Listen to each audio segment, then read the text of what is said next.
नमस्कार। अब आते हैं हम अगेरिकस में सेक्सुअल रिप्रोडक्शन किस प्रकार से होता है, वेजिटेटिव स्ट्रक्चर और उसकी बेसिडोकार्पिक स्ट्रक्चर की बाद जो आता है वो सेक्सुअल रिप्रोडक्शन है। तो सेक्सुअल रिप्रोडक्शन इसमें किस प्रकार से होता है, तो अगेरिकस की जो अधिकांश जातियां हैं वो हेटेरोथैलिक होती हैं, जबकि अगेरिकस बाइस्पोरस जो है वो होमोथैलिक जाती है। इनमें सेक्स ऑर्गन का पूर्णतः अभाव होता है और इसमें दो भिन्न प्रभेद के जो बेसिडियो बीजाणु से उत्पन्न माइसीलियम होते हैं, दो भिन्न प्रभेद के बेसिडियो बीजाणु से जो प्राइमरी माइसीलियम भिन्न प्रभेद के माइसीलियम जो उत्पन्न होते हैं वो ही जनानंग के रूप में कार्य करते हैं।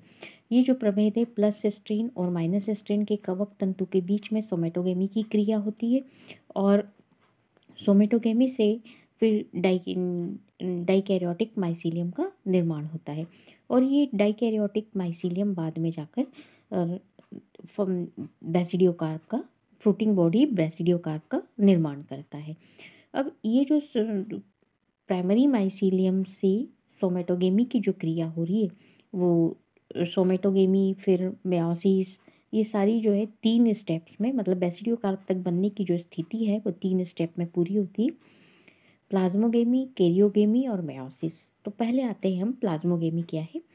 तो इस प्रक्रिया में प्लाज्मोगेमी की प्रक्रिया में क्या होता है कि दो primary mycelium, monokaryotic mycelium hyphae जो है वो एक दूसरे के संपर्क में आते हैं, अलग अलग स्ट्रेन वाले, एक प्लस स्ट्रेन होगा दूसरा माइनस स्ट्रेन होगा और इन दोनों के हाइफी के स्पर्श बिंदु से जहाँ पर ये आपस में एक दूसरे से स्पर्श करते हैं वहाँ पर उनकी जो वॉल है वो नष्ट हो जाती, विलीन हो जाती, घुल जाती है और इस प्रकार से इनके संलयन से डाइकैरियन बनता है और ये जो द्विकेंद्र की कोशिका जो बनी ये अब उत्तरोत्तर आगे विभाजन करके डाइकैरियोटिक हाइफी का विकास करती है। इस डाइकैरियोटिक सेल के अंदर विभाजन के समय इस कोशिका में जब इसमें जो विभाजन होता है उस विभाजन के दौरान जो दो भिन्न स्ट्रेन से जो न्यूक्लियस इसके अंदर आए हैं वो क्लैंप कनेक्शन के द्वारा संतति कोशिका में स्थानांतरित हो जाते हैं, मतलब प्रत्येक सेल में दो भिन्न स्ट्रेन के न्यूक्लियस पाए जाएंगे और इस प्रकार से द्विकेंद्र की कोशिका जाल, ये कवक जाल जो है डाइकैरियोटिक माइसीलियम डेवलप होता रहता है और ये माइसीलियम डाइकैरियोटिक माइसीलियम जो है वो बहुवर्षीय होता है और भूमिगत होता है। अनुकूल परिस्थितियों में ये राइजोमार्फ का निर्माण करता है और अनुकूल परिस्थितियों में बेसिडियोकार्प का निर्माण करता है। अब ये जो डाइकैरियोटिक माइसीलियम का निर्माण हुआ उसके बाद इसके अंदर कैरियोगेमी की प्रक्रिया किस तरह से होती है, तो इस प्रक्रिया के अंदर डाइकैरियन के दोनों केंद्रक आपस में फ्यूज होकर एक डिप्लॉइड केंद्रक बनाते हैं और ये जो डिप्लॉइड केंद्रक बनता है इसके अंदर ये बेसिडियम का निर्माण, बेसिडियम में इस प्रकार का डिप्लॉइड केंद्रक बनता है, मतलब बेसिडियम जब डेवलप होता है तो उसके अंदर इस प्रकार से डिप्लॉइड केंद्रक बनता है। ये जब बेसिडियोकार्प का निर्माण होता है और उसमें बेसिडियम बन जाता है तब ये वाली प्रोसेस होगी कैरियोगेमी। कैरियोगेमी जब यहाँ पर डिप्लॉइड केंद्रक बन गया बेसिडियम के अंदर, उसके पश्चात उसके अंदर जब बेसिडियोस्पोर का फॉर्मेशन होगा तब इसके अंदर मेयोसिस डिवीज़न होगा और बेसिडियम से 4 हैप्लॉइड बीजाणु जो दो भिन्न भिन्न स्ट्रेन के होंगे, 2 प्लस स्ट्रेन के 2 माइनस स्ट्रेन के निर्मित होते हैं। अब आते हैं हम कि ये जो बेसिडियोकार्प है फलन पिंड, इसका निर्माण किस तरह से होता है। तो जो डाइकैरियोटिक माइसीलियम प्राइमरी माइसीलियम से डाइकैरियोटिक माइसीलियम बन गया, डाइकैरियोटिक माइसीलियम से अब इसका निर्माण होता है तो भूमि से पर्याप्त मात्रा में जहाँ पर जो ऑर्गेनिक मैटर ज़्यादा उपस्थित होता है, जैसे हम कह रहे हैं कि गोबर पर या लीद पर इस तरह से या लकड़ी के लॉक्स पर ये डेवलप होते हैं अगैरिकस, तो वहाँ पर निश्चित ही ऑर्गेनिक मैटर काफ़ी ज़्यादा मात्रा में होता है। तो भूमि से पर्याप्त मात्रा में भोज्य पदार्थ और अवशोषण प्राप्त करके ये सेकेंडरी माइसीलियम जो है बेसिडियोकार्प का निर्माण करते हैं। ये बेसिडियोकार्प जो है भूमिगत तंतुओं के शीर्ष पर, जो भूमिगत जो सेकेंडरी माइसीलियम जो है डाइकैरियोटिक माइसीलियम, ये भूमिगत है, भूमिगत होता है। तो ये भूमिगत तंतुओं, भूमिगत हाइफी जो है या माइसीलियम, ये जो है ये बेसिडियोकार्प का निर्माण करते। तो ये इनके भूमिगत तंतुओं के शीर्ष पर एक सफ़ेद गांठ के समान संरचना के रूप में उत्पन्न होते हैं और धीरे धीरे ये संरचना एलिप्टिकल होती चली जाती है, दीर्घवृत्ताकार होती चली जाती है। और इस अवस्था में ये जब बटन स्टेज, ये जो छोटी गांठ के समान संरचना में दिखाई देते हैं, तब हम इसको बेसिडियोकार्प की ये ठोस दीर्घवृत्तीय संरचना होती है, इसको हम बटन स्टेज कहते हैं। और इस अवस्था में ये भूमि की सतह से बाहर हमको दिखाई देते हैं। यदि इसकी हम अनुप्रस्थ काट अनुप्रस्थ काट में ये बटन स्टेज में हमको एक स्टॉक और एक और शीर्ष पे अर्धचंद्राकार क्षेत्र दिखाई देता है।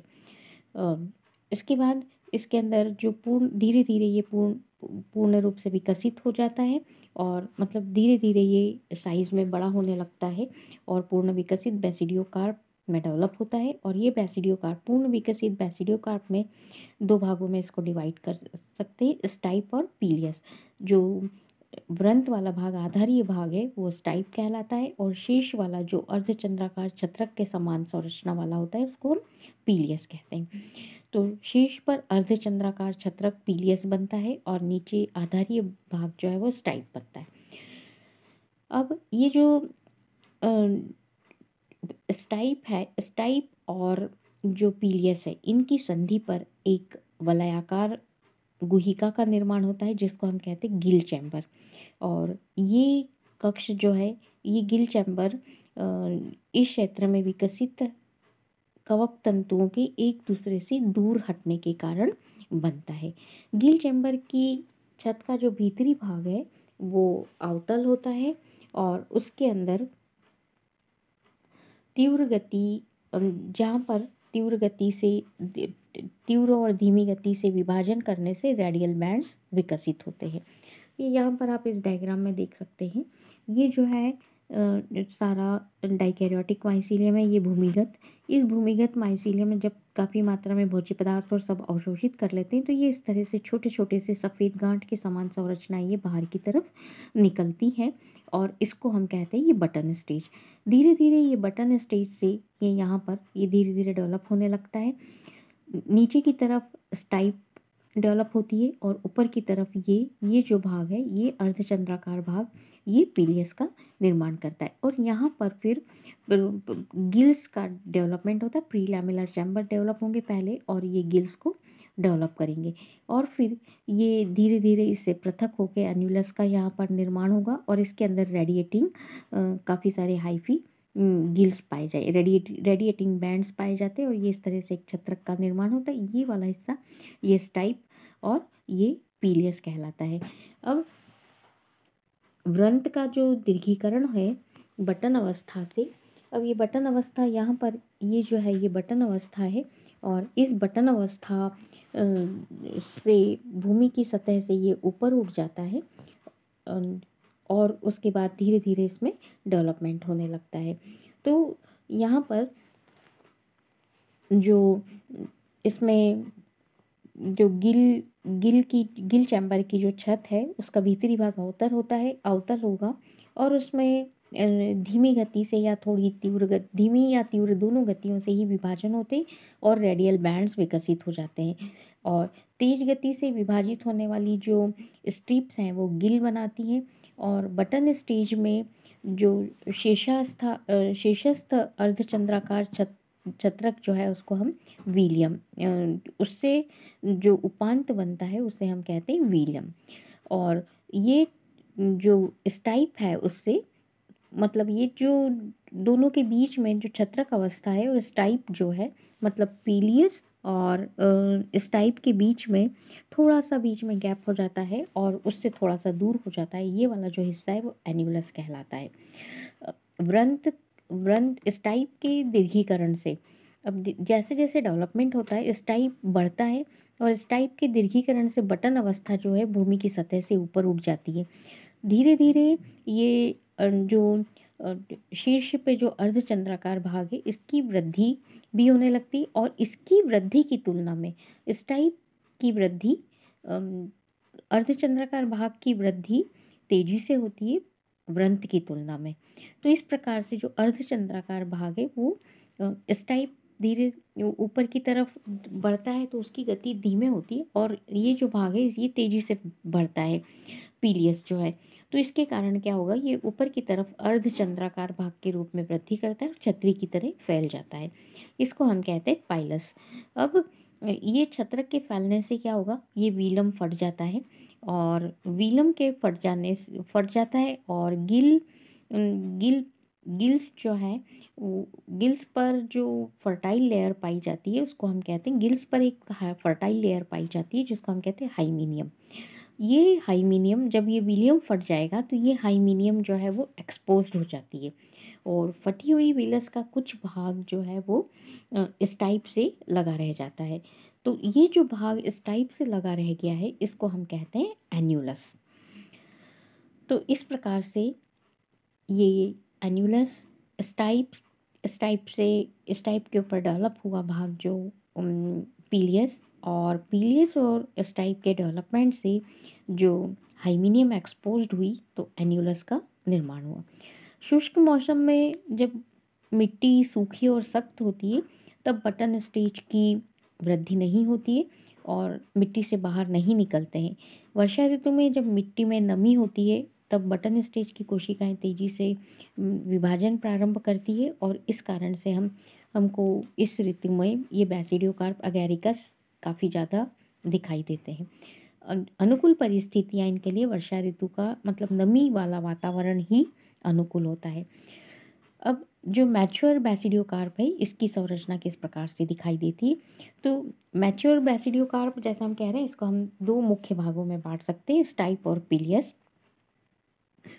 तो जो स्टाइप है वो मोटी मांसल और बेलनाकार संरचना होती है, और ये हल्के गुलाबी या सफ़ेद रंग की होती है, और इसकी दूरस्थ सिरे पर जो डिस्टल लैंड है वहाँ पर पीलियस होता है जिसका व्यास 5 से 10 सेंटीमीटर तक होता है, और छत्र की ऊपरी सतह जो है वो सफ़ेद हल्की भूरी या फिर पीले रंग की होती है। इसकी भीतरी सतह जो है वो नीचे की ओर, भीतरी सतह में नीचे की तरफ वहाँ पर लगभग 300 से 600 तक गिल्स की पतली अ, पट्टियाँ लगी हुई होती हैं, लटकी हुई होती हैं, और ये रेडियल सीक्वेंस में व्यवस्थित होती है। सभी गिल्स की लंबाई समान नहीं होती है। इनकी सतह सतह एक फर्टाइल लेयर से मतलब इनकी जो सतह है वो एक फर्टाइल लेयर से ढकी हुई होती है, और जो फर्टाइल लेयर है जिसको हम कहते हैं हाइमीनियम, और शिशु अवस्था में ये हल्के गुलाबी रंग की होती है, और जब बैसिडियोकार्प मैच्योर हो जाता है तब ये भूरे रंग की या काले रंग की हो जाती है। स्टाइप छत्र के केंद्र से जुड़ा हुआ रहता है, और स्टाइप पर छत्र से कुछ मतलब जो स्टाइप जो पीलियस है उसके नीचे कुछ फटी हुई विलियम के अवशेष दिखाई देते हैं जिसको हम एन्यूलस कहते हैं। अब बैसिडियोकार्प की जो इंटरनल स्ट्रक्चर है अ, वो सबसे पहले आते हैं इंटरनल स्ट्रक्चर में हम स्टाइप का जो इंटरनल स्ट्रक्चर है। तो जो स्टाइप है इसके स्टाइप जो है अनेक अनुदैर्ध्य और अंतर्वलित हाइफी से निर्मित होता है, और परिधीय क्षेत्र में ये कवक तंतु काफ़ी कॉम्पैक्ट, ये माइसीलियम काफ़ी कॉम्पैक्ट रूप में व्यवस्थित होते हैं और स्यूडो पेरेंकाइमेटस टिश्यू का आभास देते हैं। तो इस ये जो टिश्यू है ये इस टाइप का कोर्टेक्स बनाता है, और इस टाइप के केंद्र में जो माइसीलियम होते हैं वो थोड़े शिथिल होते हैं, और यदि हम इसकी टीएस काटें तो टीएस में हमको केंद्र में कोशिकाओं के बड़े बड़े इंटरसेलुलर स्पेसेस दिखाई देते हैं जिसको हम मेडुला कहते हैं।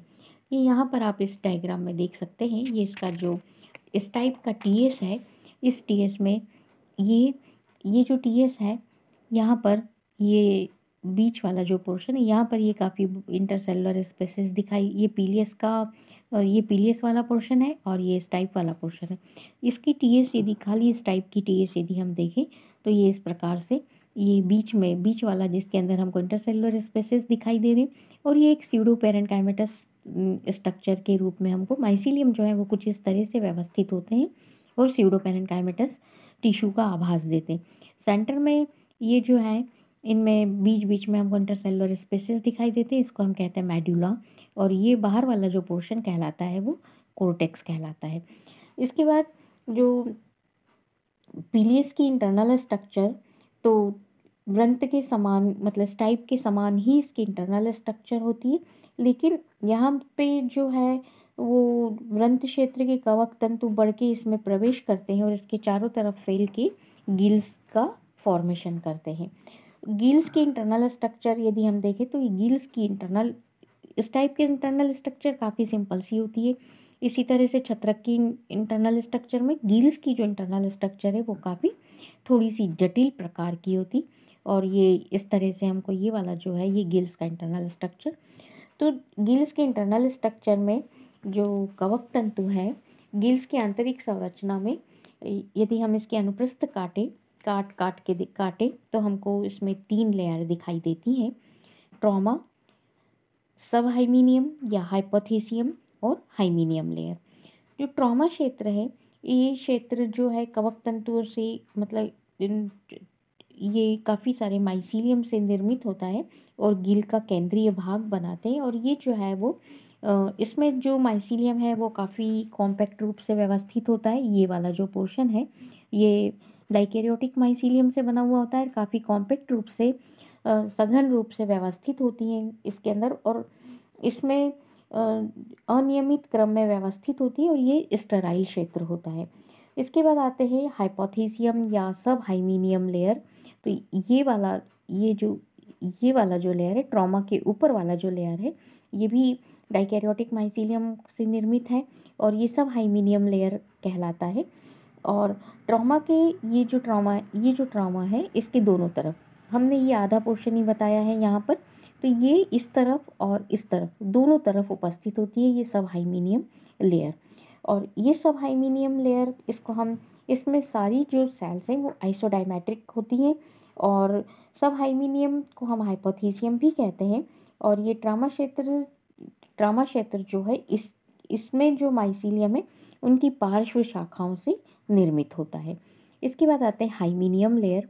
तो ये वाला जो पोर्शन है ये हाइमीनियम लेयर कहलाता है, और ये फर्टाइल लेयर, ये दोनों जो लेयर है सब हाइमीनियम और ट्रॉमा ये स्टेराइल लेयर्स होती हैं। ये हाइमीनियम लेयर जो है ये फर्टाइल होती है। तो गिल की सबसे बाहरी सतह जो है वो फर्टाइल होती है, और सबसे बाहरी सतह फर्टाइल होगी, और ये सब हाइमीनियम के माइसीलियम से निर्मित होती हैं, और इनकी कोशिकाएं जो है कॉम्पैक्ट पैलिसेड टिश्यू के समान व्यवस्थित होती हैं। ये यहाँ पर आप डायग्राम में देख सकते हैं, ये जो हम लीफ में पैलिसेड टिश्यू बनाते हैं तो ये इस तरह से, ये खम्बूतक जिसको कहते हैं, ये इस तरह से कॉम्पैक्ट पैलिसेड टिश्यू की तरह ये व्यवस्थित होती है यहाँ पर। और इन कोशिकाओं को जो पैलिसेड टिश्यू की तरह होती है, इन कोशिकाओं को हम बैसिडियम कहते हैं। ये बैसिडियम जो है वो पटहीन होते हैं, मतलब एसेप्टेड होते हैं और फर्टाइल होते हैं। इन कोशिकाओं के बीच स्टेराइल मतलब ऐसी ही गुंबदाकार शेप की या गदादार शेप की स्टेराइल कोशिकाएं बीच बीच में पाई जाती हैं, जिनको हम सिस्टीडिया कहते हैं या पैराफाइसिस भी कहते हैं। जो यंग बैसिडियम है उसके अंदर एक डाइकैरियन पाया जाता है, दो केंद्रक पाए जाते हैं। कुछ समय के पश्चात जैसे जैसे ये थोड़ा सा ओल्ड हुआ तब इसके अंदर दोनों केंद्रक में फ्यूज़न हो जाता है और डिप्लॉइड केंद्रक बन जाता है। मतलब जो दो अलग अलग स्ट्रेन के केंद्रक इसके अंदर हैं उनमें फ्यूज़न हो जाएगा और डिप्लॉइड केंद्रक बन जाता है। इसको हम कहते हैं डिप्लोफिस। ये डिप्लोफिस इसमें अल्पकालिक होती है और संलयन के कुछ समय के पश्चात ही इसमें अर्धसूत्री विभाजन हो जाता है, जिसके फलस्वरूप जो दो प्रभेद आपस में मिले थे उनका विसंयोजन हो जाता है, मतलब अलग अलग हो जाते हैं। और बैसिडियम में 4 हैप्लॉइड केंद्रक आ जाते हैं, 2 प्लस प्रभेद के, 2 माइनस प्रभेद के। और ये जो अवस्था है, ये बैसिडियम जब परिपक्व हो जाते हैं तब इनमें इस तरह से ये अर्धसूत्री विभाजन होता है और 4 केंद्रक का निर्माण होता है। और प्रत्येक बैसिडियम के दूरस्थ सिरे पर यहाँ पर आप देख सकते हैं ये डाइकैरियोटाइजेशन हुआ और क्लैम्प कनेक्शन के द्वारा डाइकैरियोटिक माइसीलियम का निर्माण होता चला गया। ये बैसिडियम का फॉर्मेशन हुआ और यहाँ पर ये जो 2 केंद्रक हैं इनका फ्यूज़न हुआ, डाइकैरियोटिक ये डाइकैरियन बना, डिप्लॉइड फेज से यहाँ पर अब ये मियोसिस डिवीज़न हुआ और ये 4 केंद्रक बने। अब ये जो 4 केंद्रक है अलग अलग प्रभेद के, अब ये चारों केंद्रक जो हैं ये यंग बैसिडियम के अंदर ये चारों केंद्रक आ गए। अब इसमें स्टिग्मेटा इसके सिरे पर, ये एसेप्टेड है और मतलब किसी तरह का इसके अंदर सेप्टा नहीं पाया जाता है। और ये इसमें ऐसे अंगुली के नुमा प्रोसेस निकलते हैं जिनको स्टिग्मेटा कहते हैं। ये स्टिग्मेटा डेवलप होते हैं और प्रत्येक स्टिग्मेटा के डिवीज़न से बैसिडियोस्पोर का निर्माण होता है। तो यहाँ पर जब ये डिप्लोफेज आती है तो डिप्लोफेज जो है वो अल्पकालिक होती है और यहाँ पर ये स्टिग्मेटा उत्पन्न होते हैं और स्टिग्मेटा के ऊपर बैसिडियोस्पोर मतलब बैसिडियल इनिशियल का काम करती है ये स्टिग्मेटा और बैसिडियोस्पोर का फॉर्मेशन होता है। तो जब बैसिडियोस्पोर का फॉर्मेशन होगा इसमें तो ये इस समय जो बैसिडियम में वैक्यूल का निर्माण होता है और इस कारण से ये बैसिडियोस्पोर में एक केंद्रक और कोशिका द्रव्य का थोड़ा सा कोशिका साइटोप्लाज्म भी प्रवेश करता है। तो इस प्रकार से 4 हैप्लॉइड केंद्रक जो है ये हैप्लॉइड बैसिडियो बीजाणुओं का निर्माण करते हैं। शिशु अवस्था में ये बैसिडियो बीजाणु जो है वो कलरलेस होते हैं पर परिपक्व होके ये भूरे या काले रंग के हो जाते हैं। ये बैसिडियो बीजाणु जो स्टिग्मेटा है उनकी संधि के स्थान पर छोटा सा प्रोजेक्शन होता है जिसको हम कहते हैं हाइलर अपेंडिक्स।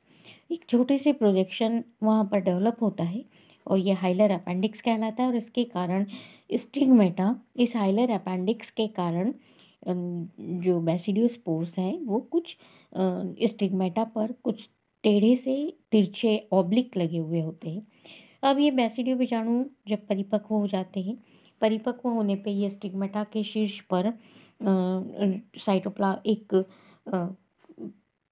एक द्रव्य एक केमिकल की बूंद स्रावित होती है यहाँ पर शीर्ष पर, जिससे जो इनकी जो लिमिटिंग मेम्ब्रेन है जिससे ये ढकी रहती है, ये लिमिटिंग मेम्ब्रेन जिनसे ये ढकी रहती है बैसिडियो बीजाणु की बूंद ठीक उसके ऊपर ही स्थित होती है और धीरे धीरे ये बूंद अमाप में वृद्धि करती है और एक निश्चित आकार के बाद ये फट जाती है और बूंद के फटने से बैसिडियो बीजाणु जो है ये इस स्टिग्मेटा से फ्री हो जाते हैं। और ये बैसिडियो बीजाणु कि ये जो चारों बैसिडियो बीजाणु हैं इनका डिस्पर्सल एक साथ नहीं होकर कुछ अंतराल में होता है, थोड़े थोड़े समय के अंतराल में होता है और बैसिडियो बीजाणु ये उपयुक्त स्थान पर जब गिरते हैं और वातावरण की अनुकूल दशाओं में ये अंकुरित हो जाते हैं और जर्म ट्यूब का निर्माण करते हैं। जर्म ट्यूब के निर्माण के साथ ही इनमें शाखित होने लगता है और सेप्टा का निर्माण होने लगता है और प्राइमरी मोनोकैरियोटिक माइसीलियम का निर्माण होता है। अलग अलग बैसिडियम बीजाणु जो अलग अलग प्रभेद से आए हैं, अलग अलग प्रभेद के जो बने हैं तो अलग अलग प्रभेद के माइसीलियम का निर्माण करेंगे और फिर ये माइसीलियम वापस से सोमेटोगेमी की क्रिया के द्वारा डाइकैरियोटिक माइसीलियम बनाएंगे और इस तरह से ये साइकिल चलती रहती है। तो यहाँ पर ये आपको ये मोनोकैरियोटिक माइसीलियम, ये 2 तरह के मोनोकैरियोटिक माइसीलियम, ये बैसिडियोस्पोर्स हैं, ये बैसिडियोस्पोर्स जर्मिनेट हुए मोनोकैरियोटिक माइसीलियम बने, यहाँ सोमेटोगेमी हुई, डिप्लोटाइजेशन हुआ, उसके बाद डाइकैरियोटिक माइसीलियम बना, क्लैम्प कनेक्शन के द्वारा माइसीलियम में वृद्धि हुई और ये सेकेंडरी माइसीलियम का निर्माण हुआ। सेकेंडरी माइसीलियम यहाँ पर राइजोमार्फ बनाया, राइजोमार्फ से बेसिडियोकार्प का फॉर्मेशन हुआ, बेसिडियोकार्प से बेसिडियो बीजाणु, यहाँ पर डिप्लॉइड स्टेज आई और बेसिडियम का निर्माण हुआ। बेसिडियम के निर्माण से यहाँ पर डिप्लॉइड स्टेज आई और फिर म्योसिस हुआ, जिससे कि 4 बेसिडियोस्पोर का निर्माण हुआ। तो ये इस तरह से पूरी लाइफ साइकिल इनकी चलती है। धन्यवाद।